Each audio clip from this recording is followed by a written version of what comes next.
Linda in Long Island, New York. You wanted to talk about the opiate crisis, Linda?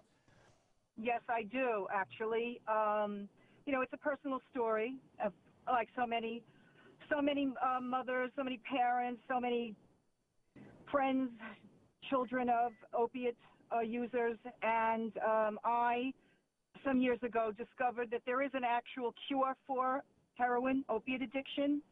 And I stumbled upon it doing a tremendous amount of research.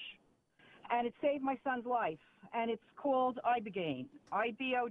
It comes from the Iboga plant in Africa. And it can be, people can research it. And my son had taken it, had gone to Mexico, and it saved his life. And my son today is just doing incredibly well. He's in a startup. He's a software engineer, and it's really quite incredible. So I think it's something that you should look into, and so should your readers who are grappling with this problem. Is this available as a pharmaceutical or as an herb? Or No, it's a plant. It's a plant. It comes from the Iboga plant. Right. It comes from Africa, and there's a particular tribe, the Bwiti tribe, use it for, you know, religious, spiritual purposes. But it is out there. There's a tremendous amount. There's a wealth of information about it. Yeah, I'm familiar with the name. I read about it years ago, but I don't. My recollection was that it binds opiate receptors, and so it gives you that kind of, you know, it diminishes the withdrawal symptoms or even eliminates them, and gives you a little bit of the feeling, that well-being feeling that opiates give you, but it's not itself addictive, and it doesn't cause the body to grow new opiate receptors, which then kind of throws you into a lifelong craving for the drug kind of thing. Do I have that right? Yes. That is absolutely correct. I mean, we went through the gamut from, you know, methadone and Suboxone before we came upon this. And, I mean, it should be used in conjunction with going to therapy. It's not, you know, in and of itself. Is it legal in the United States? It does work. I beg your pardon? Is it legal in the United States? It is not. It'll never become legal in this country. And they've done studies on it in Florida. You can really look into it. The pharmaceutical industry will never allow this to become legal here. Yeah, but you can get it in Mexico? You can get it in Mexico. You can get it in other parts of Europe. It's available.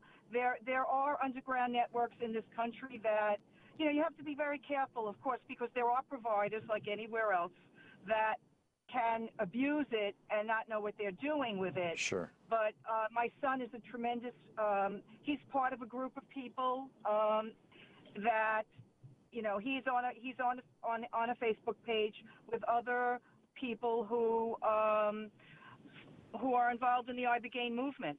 And remarkable. He's yes, it's really quite remarkable. It is incredible. And you know, I know one day, I think that, you know, whatever he's going to do, even though he's a software engineer, he writes code, and, you know, he's in the intellectual sphere right now. I think someday he will do something that will somehow bridge the gap between trying to make this possibly legal in this country. I don't really know how, with the pharmaceutical industry not allowing this to happen. Yeah. Well, they're not fans of anything that comes from a plant that they can't lock down and patent and all that kind of stuff because, hey, they're all about making money, which is all the more the tragedy. Linda, thanks for sharing your story with us, and thank you very much. I appreciate it. Chicago, hey, Jay, what's up? You wanted to get back to Ibogaine? Yeah, Tom, can you hear me? Sure.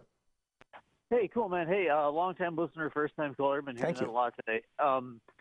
But yeah, Ibogaine, it's a real life-saving, miraculous thing. About 10, 15 years ago, I'd actually heard about it.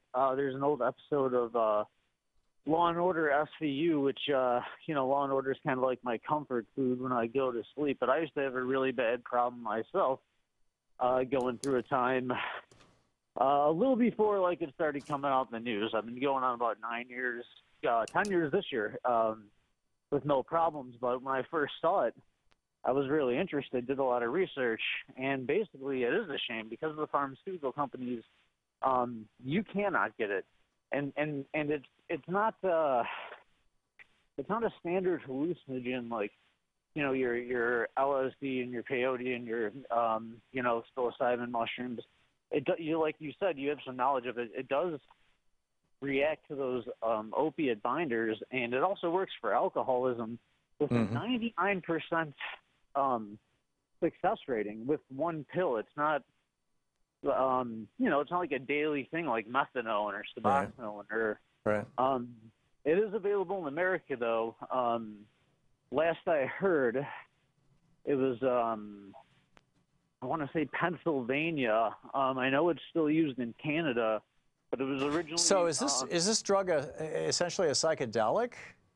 Yeah, it's a very, very powerful hallucinogen. Oh, that's interesting. I didn't realize that. I thought I must have been mixing it up with something else, but now I remember the conversation about that. And Leary and Richard Alper, before he changed his name to Ram Dass, back in the 50s and 60s, were doing just some groundbreaking research with addicts, with alcoholics, with lifelong depressives, with people who are suicidal, with people with post-traumatic stress disorder, using psychedelics to successfully treat all of those conditions, which is, by the way, the caveat here, don't go out and do this yourself. The cover story of, I believe it was last Sunday, maybe it's next Sunday, but I'm pretty sure it was last Sunday's New York Times Magazine, is by Michael Pollan, the guy who wrote the books on food. In fact, we're trying to get him on the program to talk about this, about how he took psilocybin and had this extraordinary experience. And these things are good. These are therapeutic when used correctly. They can be extremely destructive when they're not. Back to you, Jay. Oh, no, I agree completely. I've actually, I'm a personal also, when it comes to hallucinogens. I used to get terrible, terrible migraine headaches. And I know everyone's known about this for years, or at least they should. Psilocybin treatments, I took 5 of them, not through a doctor, on my own, just, which is not what I recommend anybody doing. But I would get debilitating headaches to where I was on all sorts of painkillers. I mean, that's kind of how I fell into that world. And 5 treatments with, the information I could get from doctors who I couldn't mention their name or information off the internet. I've been migraine-free going on 10 years as well. Wow. So, and I mean, it's kind of a shame that, there's, that's just 2-3 examples of a world of, possible uses for these so-called, hallucinogenics or psychedelic drugs that aren't even allowed to be researched. I mean, fascinating. Fascinating. Real quick, Jay, we're running out of time here, but sure. You mentioned that your comfort food was Law and Order. Have you seen the new NBC series Taken?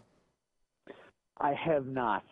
This show, the writers of this show have got to be liberals.